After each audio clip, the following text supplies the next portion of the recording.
realizing that as quote unquote first generation or second generation for some of us, we're we're going to need to be in those spaces and be uncomfortable, and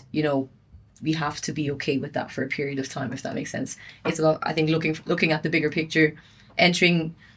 like finding our way into those spaces and being like proactive about entering these spaces and being intentional about your time then in those spaces, and making sure that once you go in, you're holding the door open for people behind you. But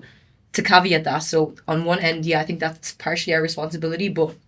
the way I see it, it's like this piece of like diversity and inclusion. So diversity is like being asked to a dance, inclusion is like being asked to dance. So on the other end of it, then we also need to be invited onto the dance floor for lack of a better explanation. And so there's,